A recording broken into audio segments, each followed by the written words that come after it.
Tamil, a language spoken in countries like Sri Lanka, Singapore and India, is the only classical language that has survived all the way through to the modern world. Researchers have found inscriptions in Tamil dating back to the 3rd century before Christ, and it has been in continuous use ever since. Unlike Sanskrit, another ancient Indian language that fell out of common usage to become mostly a liturgical language, Tamil continued to develop and is now among the 20 most commonly spoken languages in the world.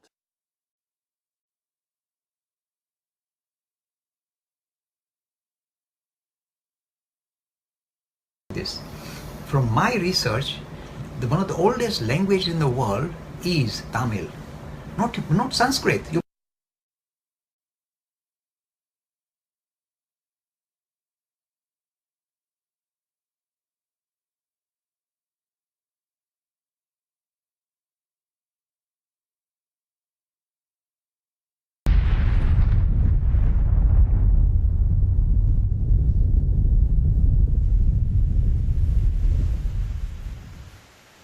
Recently, I came across this book called Mayans Aintiran. It's a translation of a very ancient text, recently translated.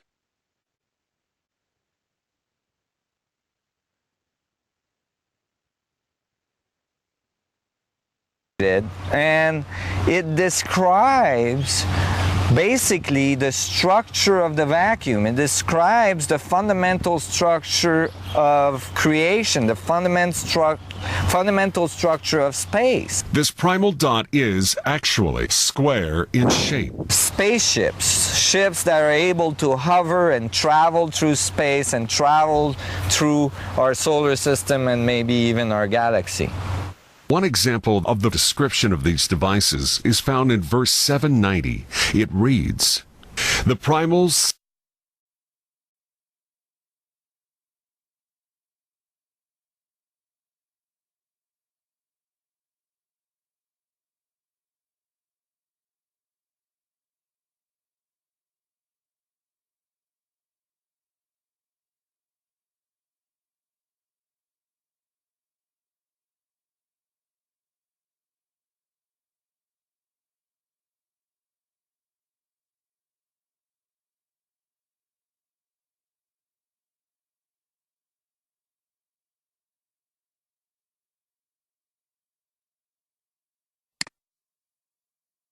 Most were made from quartzite. The Madrasian was named for its type site of Aintiran, near to the city of Madras, now known as Chennai, discovered by British archaeologist and geologist Robert Bruce Foote in 1863.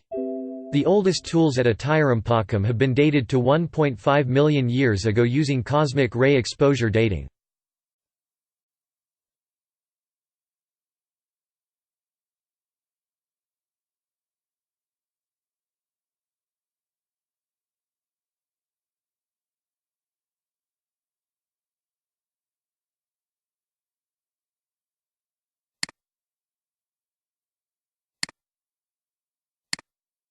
Proves that our African ancestors did pass through here on their way to Australia. In the end, one man from a small village west of Madurai had the answer. It had been passed down to him from the very first humans to set foot in India. Genetics is really leading the way because there is no archaeological evidence for a human presence in India until 30 or 35,000 years ago. It's amazing for me to think that as I look out on the subcontinent of India, that people are carrying this signpost in their DNA. From Africa to Australia, and now, for the first time, the missing link we found in India.